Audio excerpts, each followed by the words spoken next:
वाहेगुरु जी का खालसा, वाहेगुरु जी की फतेह।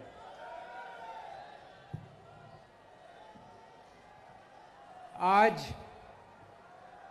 पंजाब के कोने कोने से आए हुए मेरे भाइयों बहनों, माताओं, बुजुर्गों, बच्चों, आप सब लोगों को मेरा नमस्कार, सबको मेरा प्रणाम, सत श्री अकाल।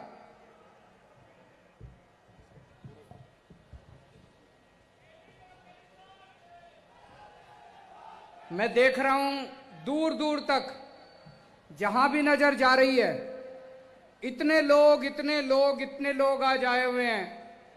पूरे पंजाब से लोग आए हुए हैं, इतनी भारी संख्या में लोग आए हुए हैं। आप सब लोगों को मैं सल्यूट करता हूं, आप सब लोगों को मैं धन्यवाद करता हूं कि आप इतनी दूर से चल के इतना समय निकाल के आए, उसके लिए बहुत बहुत शुक्रिया। आज मैं आपके बीच में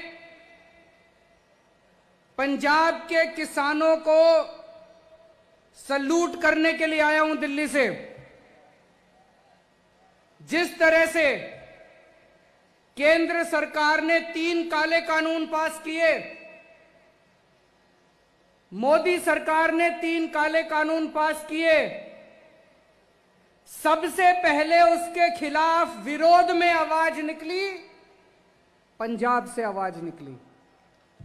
सबसे पहले पंजाब के किसानों ने उन तीनों कानूनों की खिलाफत करनी चालू करी। पंजाब के अंदर सबसे पहले आंदोलन उठा और वो आंदोलन दिल्ली पहुंचा। जो आग पंजाब के अंदर आप लोगों ने लगाई, आज वो पूरे देश के अंदर आग लग रही है। सारे देश के किसान आज खड़े हो गए आप लोगों के साथ।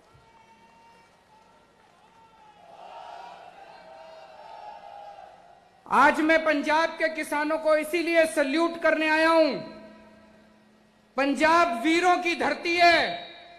ये आज नहीं, सदियों से जब अन्याय हुआ देश के ऊपर या पंजाब के ऊपर, पंजाब के लोगों ने उसमें लीडरशिप ली है। और इस बार भी तीनों कानूनों के खिलाफ पंजाब के किसानों ने लीडरशिप ली है। मैं सल्यूट करने आया हूं पंजाब के लोगों को कि अब केवल पंजाब के किसानों का आंदोलन नहीं बना, अब ये हर आदमी का, हर औरत का, हर बच्चे का आंदोलन बन गया है। और केवल पंजाब में नहीं, मैं दिल्ली से आया हूं, दिल्ली के घर घर के अंदर ये आंदोलन पहुंच गया है। मैं अभी सूरत गया था। सूरत में आम आदमी पार्टी बीजेपी से 27 सीट जीत गई है।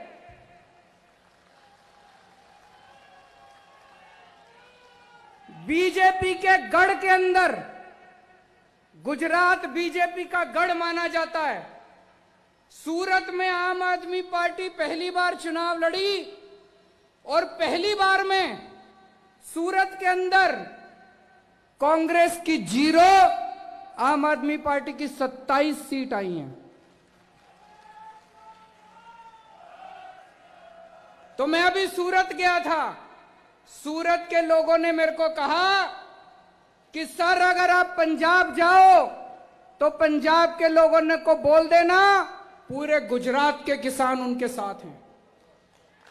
दिल्ली आपके साथ है, गुजरात आपके साथ है। थोड़े दिन पहले मेरी ममता बनर्जी से बात हुई। उन्होंने मेरे को कहा कि वेस्ट बंगाल के सारे किसान आपके साथ हैं। तो ये लोग जो बोलते हैं कि ये आंदोलन तो केवल 1-2 राज्यों का आंदोलन है, ये 1-2 राज्यों का आंदोलन नहीं है, ये पूरे देश के किसानों का आंदोलन है। और ये केवल देश के किसानों का आंदोलन नहीं है, ये हर भारतवासी का आंदोलन है, ये हर देशभक्त का आंदोलन है, इस देश के रहने वाले बच्चे बच्चे का आंदोलन है।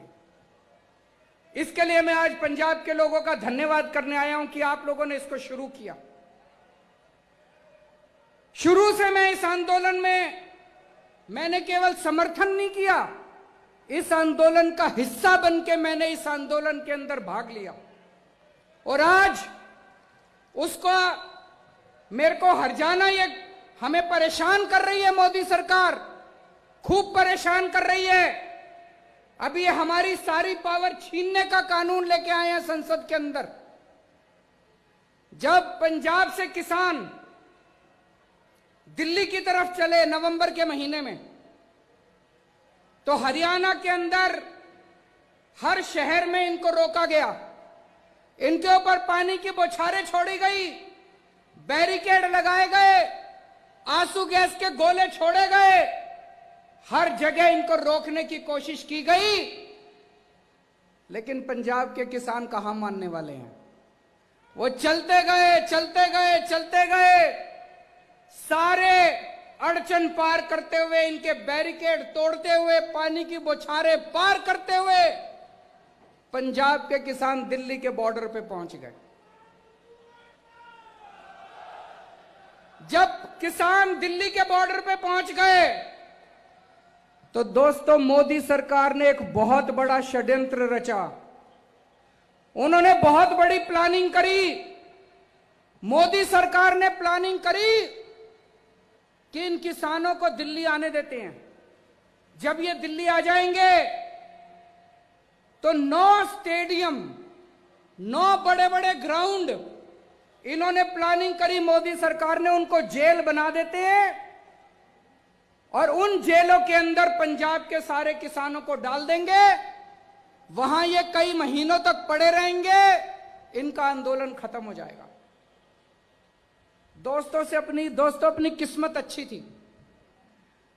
उन स्टेडियम को जेल बनाने की पावर मोदी सरकार को नहीं थी, वो हमारी सरकार को थी।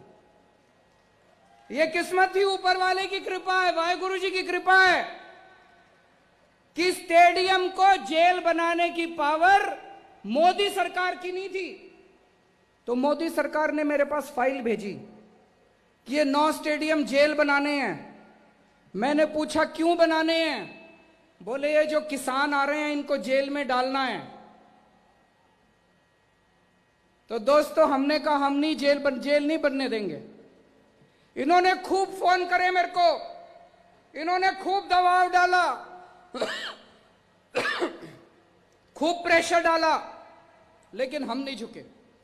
अभी जर्नैल सिंह ने पढ़ के बताया, मैंने फाइल पे लिख दिया किसानों का आंदोलन अहिंसक है, इनकी मांगे जायज हैं, मोदी सरकार तुरंत इनकी मांगे मान ले और हम इनको जेल नहीं बनने देंगे।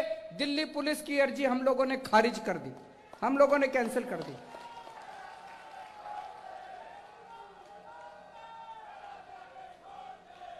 ये इतना गुस्सा हो गए मेरे से, मोदी सरकार खूब नाराज हो गई और उसी का नतीजा है पिछले हफ्ते संसद के अंदर मोदी सरकार कानून लेके आई है कि दिल्ली के अंदर अब से सारी पावर केजरीवाल की नहीं होगी, दिल्ली के अंदर अब से सारी पावर मुख्यमंत्री की नहीं होगी, सारी पावर गवर्नर की होगी, एलजी की होगी।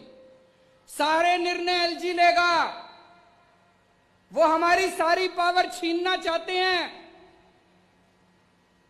उनको लगता है अगली बार जब जेल बनानी पड़ी तो फाइल फिर मुख्यमंत्री के पास नहीं एलजी के पास जाएगी। पर दोस्तों चिंता मत करना, आपका बड़ा भाई, आपका बेटा, मैं वहां पे लड़ रहा हूं, इन लोगों से 6 साल से लड़ रहा हूं। मेरे को पता है इनसे कैसे लड़ना है। इनको कभी किसी हालत में किसानों के खिलाफ कोई एक्शन नहीं लेने देंगे। जब तक दिल्ली में मैं हूं, आप किसी बात की चिंता मत करना।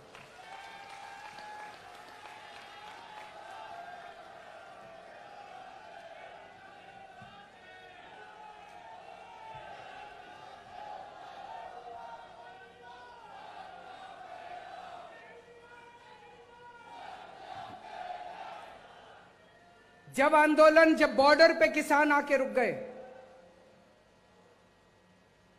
उनकी सेवा करने के लिए हमारे ये सारे एमएलए, जितने एमएलए बैठे हैं, पंजाब के सारे एमएलए, हमारे एमपी भगवंत मान साहब, हमारे दिल्ली के सारे एमएलए, दिल्ली के सारे एमपी, सबने वहां जाके सेवादार की तरह सेवा की।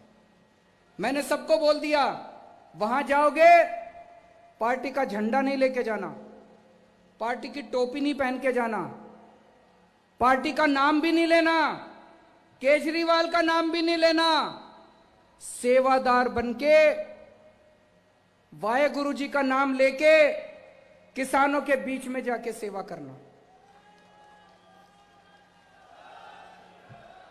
इन्होंने सबने जाके रोज सेवा करी, और भी बहुत लोगों ने सेवा करी, केवल हमने नहीं। वहां पे और बहुत सारी जत्थेबंदियां हैं, सब लोग ने लंगर लगा रखा है। हमने दिल्ली सरकार की तरफ से वहां सारा पानी का इंतजाम करा, टॉयलेट का इंतजाम करा, हमने वहां पे लंगर का इंतजाम करा। फिर कई बच्चे आए एक दिन मेरे पास, बोले हमें अपने पिंड में बात करने में दिक्कत होती है, सिग्नल कमजोर है। हमने वहां पे फ्री वाईफाई का इंतजाम करा दिल्ली सरकार की तरफ से। जो जो हम कर सकते थे हमने किया। तो एक दिन आपने अखबार में पढ़ा होगा, मैंने सोचा मैं भी सिंगू बॉर्डर पे जाके किसानों से मिलके आता हूं। जब मैं अपने घर से निकला तो दिल्ली पुलिस ने मेरे को रोक लिया। दिल्ली पुलिस मेरे अंडर में नहीं आती, दिल्ली के मुख्यमंत्री के अंडर में नहीं आती। मेरे को मेरे घर के अंदर नजरबंद कर दिया, मेरे को 24 घंटे घर से नहीं निकलने दिया, ताकि मैं सिंगू बॉर्डर पे जाके किसानों से ना मिल सकूं। लेकिन दोस्तों, मुझे कोई परवाह नहीं है, ये जो मर्जी अत्याचार करें, आप लोगों का लड़ाई, आप लोगों की लड़ाई जायज है, आपकी मांगे जायज हैं, आप सच्चाई के रास्ते पे चल रहे हो, अंत पंत में जीत अपनी होगी।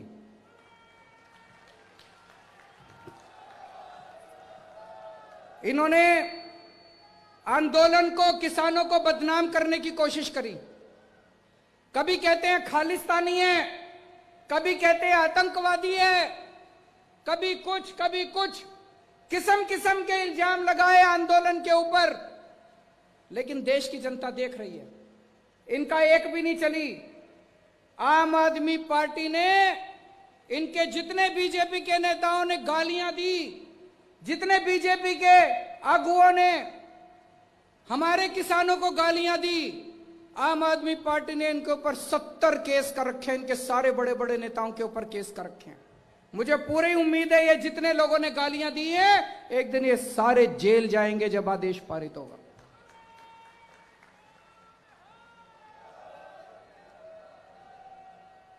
दोस्तों, 70 साल से इस देश के अंदर किसानों के साथ अन्याय हो रहा है, किसानों के साथ ज्यादती हो रही है। 70 साल से इतनी पार्टियां आई, लेकिन किसानों को धोखे के अलावा कुछ नहीं मिला। कभी कोई पार्टी आती है, कहती है हम नौकरी देंगे, कोई नौकरी नहीं देता। कभी कोई पार्टी आती है, कहती है हम कर्जा माफ करेंगे, कोई कर्जा माफ नहीं करता। लेकिन दोस्तों, ये तीनों कानून जो हैं, ये तीनों कानून ऐसे हैं कि अगर ये लागू हो गए तो किसानों का कुछ नहीं बचेगा, ना उनकी जमीन बचेगी, ना उनकी खेती बचेगी। ये खेती उठा के बड़े बड़े पूंजीपतियों को, इनके जो दोस्त है, 3-4 दोस्त है, उनको उठाने की पूरी तरह इन्होंने तैयारी कर रखी है। आज से 4 साल पहले जब पंजाब में चुनाव हुआ था, तो कैप्टन साहब ने भी बड़े बड़े वादे किए थे कि नहीं किए थे? कैप्टन साहब ने कहा था स्मार्टफोन दूंगा, जिस जिसको स्मार्टफोन मिल गया जरा हाथ खड़ा करके दिखा दो, अपना फोन दिखा दो। कैप्टन साहब ने जिस जिसको स्मार्टफोन दिया है, किसी को नहीं मिला। कैप्टन साहब ने कहा था किसानों का लोन माफ करूंगा, कर्जा माफ करूंगा। किस किस का कर्जा माफ हो गया, जरा हाथ खड़ा करके बता दो। कैप्टन साहब ने कहा था बुढ़ापा पेंशन 2500 रुपए महीना करूंगा। जितने बुजुर्ग बैठे हैं, जिस जिसके 2500 रुपए हो गए, जरा हाथ खड़े करके बता दो। कैप्टन साहब ने कहा था हर घर में नौकरी दूंगा। किस किस को नौकरी मिल गई, जरा हाथ खड़े करके बता दो। आज ये मैं कार्ड लेके आया हूं, ये कैप्टन साहब ने ये कार्ड बांटे थे, नहीं बांटे थे? इस पे लिखा है बेरोजगारी भत्ता कार्ड, बेरोजगारी भत्ता कार्ड। इस पे लिखा है कैप्टन ने सौं चुकी, हर घर एक नौकरी पक्की। कैप्टन ने सौं चुकी, हर घर एक नौकरी पक्की। किस किस को नौकरी मिल गई दोस्तों? ये कार्ड कैप्टन साहब ने, ये कार्ड 20 लाख लोगों के घर में बांटे थे। 20 लाख नौजवानों को ये कार्ड दिया था। कैप्टन साहब ने कहा था मेरे को वोट दे दो, मेरी सरकार बन गई तो मैं नौकरी दूंगा, ये कार्ड ले आना, कार्ड दिखा के मैं नौकरी दे दूंगा। आज पंजाब के युवा उनके घर के चक्कर काट रहे हैं, एक आदमी को नौकरी नहीं मिली। मेरी आप लोगों से निवेदन है, ये कार्ड फेंकना मत, ये कार्ड रखे रखना। रोज सवेरे उठ के इस कार्ड को निकाल के देखना, यह आपको याद दिलाएगा कि आज से 4 साल पहले एक आदमी आपको धोखा देके वोट देके चला गया। ये कार्ड आपको याद दिलाएगा कि किस तरह से कैप्टन साहब ने आपको झूठ बोल के वोट लिया। ये कार्ड फेंकना मत। अगले 1 साल तक रोज सवेरे उठ के ये कार्ड देखना। मैं आपसे पूछना चाहता हूं कि अगर कोई आपको धोखा देता है तो आप क्या करते हो? उससे बदला लेते हैं। कैप्टन साहब ने आपको धोखा दिया, 1 साल के बाद उनसे बदला लेना है नहीं लेना है? लेना है नहीं लेना? हाथ खड़ा करके बताओ जरा। जिसने धोखा दिया, पूरे पंजाब को धोखा दिया, ना किसी को नौकरी दी, ना किसी को रोजगार दिया, ना किसी का लोन माफ किया, ना किसी की बुढ़ापा पेंशन लगाई। अभी 2 दिन पहले एक टीवी चैनल, क्या नाम है यहाँ, एबीपी गंगा, एबीपी चैनल वालों ने 2 दिन पहले एक सर्वे किया था। देखा था? सर्वे आया था। क्या था सर्वे में? 2 दिन पहले उन्होंने सर्वे किया था कि आज अगर चुनाव हो तो पंजाब में किसकी सरकार बनेगी। सर्वे में आया है कि पंजाब के लोग कह रहे हैं कि आज अगर चुनाव हो तो पंजाब के अंदर आम आदमी पार्टी की सरकार बनेगी। मैं नहीं कह रहा, सर्वे में आया है। एबीपी चैनल वालों ने सर्वे किया है। सर्वे के अंदर निकल के आया है कि आम आदमी पार्टी नंबर 1 पार्टी है, आम आदमी पार्टी की सरकार बनेगी। तो दोस्तों, ये कार्ड संभाल के रखना। 1 साल के बाद जब आम आदमी पार्टी की सरकार बनेगी, जिन जिन लोगों को कैप्टन ने ये कार्ड दिया था उनको आम आदमी पार्टी नौकरी देगी।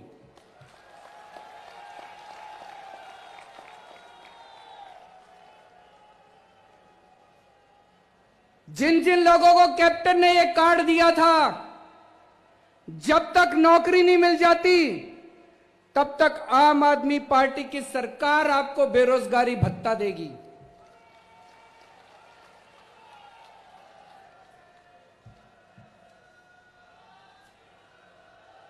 कैप्टन साहब ने जितने वादे करे, एक भी वादा पूरा नहीं किया। दिल्ली के अंदर हम भी चुनाव लड़े थे। दिल्ली के अंदर चुनाव के पहले हमने भी वादे करे थे। भाई साहब, एक एक वादा पूरा किया, एक एक वादा पूरा किया। चुनाव के पहले मैंने दिल्ली की जनता को कहा था मेरे को वोट दे दो। दिल्ली में 24 घंटे बिजली आती है, कोई पावर कट नहीं लगता, 24 घंटे बिजली आती है। और बिजली का बिल कितना आता है? ये मैं देख रहा हूं कई लोगों को यकीन नहीं हो रहा। मैं देख रहा हूं कई लोगों के चेहरे फक पड़े हैं अभी, उनको समझ नहीं आ रहा रे ऐसे कैसे हो सकता है, बिजली का बिल 0 कैसे आ सकता है।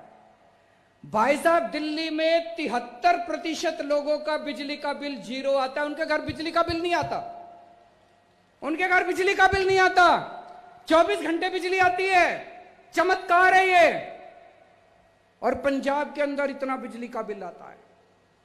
तो दिल्ली के अंदर अगर 24 घंटे बिजली आती है, दिल्ली के अंदर 0 बिजली का बिल आता है, पंजाब में बिजली का बिल 0 होना चाहिए, नहीं होना चाहिए?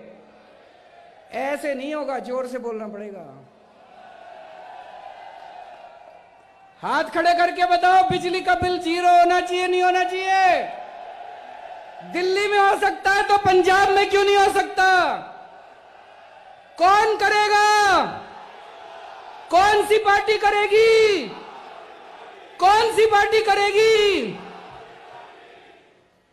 चुनाव के पहले मैंने वादा किया था अपने लोगों को दिल्ली में कि मेरे को वोट दे दो, मैं स्कूल अच्छे कर दूंगा।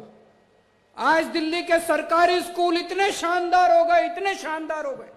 हमारे गरीबों के बच्चे इतने शानदार स्कूलों में पढ़ते हैं। आज हमारे गरीबों के बच्चे डॉक्टर बन रहे हैं, इंजीनियर बन रहे हैं, एडवोकेट बन रहे हैं। मैं आपसे पूछना चाहता हूं, पंजाब के स्कूल अच्छे होने चाहिए, नहीं होने चाहिए? कौन सी पार्टी करेगी? कौन सी पार्टी करेगी? चुनाव के पहले मैंने दिल्ली के लोगों को कहा था, हमको वोट दे दो, हम अस्पताल अच्छे कर देंगे।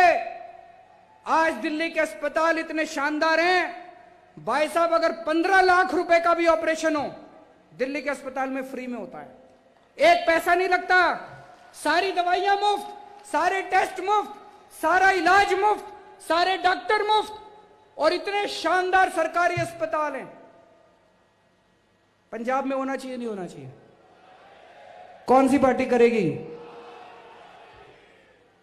तो दोस्तों, 1 साल है, 1 साल के अंदर अब अपने को मिलके हम सब लोग गांव-गांव के अंदर, हर पिंड के अंदर, हर पिंड में जाएंगे, हर मोहल्ले में जाएंगे, हर गली में जाएंगे, और आपके साथ मिलके एक नए पंजाब का सपना तैयार करेंगे। अपने को नया पंजाब बनाना है, अपने को खुशहाल पंजाब बनाना है, अपने को एक ऐसा पंजाब बनाना है जिसमें हर किसान खुश हो, हर मजदूर खुश हो, जिसमें हर व्यापारी खुश हो, हर आड़ती खुश हो, जिसमें हर आदमी, हर औरत, हर बच्चा खुश हो, जिसमें हर एक को अच्छी शिक्षा मिले, जिसमें हर आदमी को अच्छा इलाज मिले, जिसमें पैसे की तंगी की वजह से किसी की स्कूल बंद नहीं होनी चाहिए, किसी को अस्पताल इलाज नहीं बंद होना चाहिए।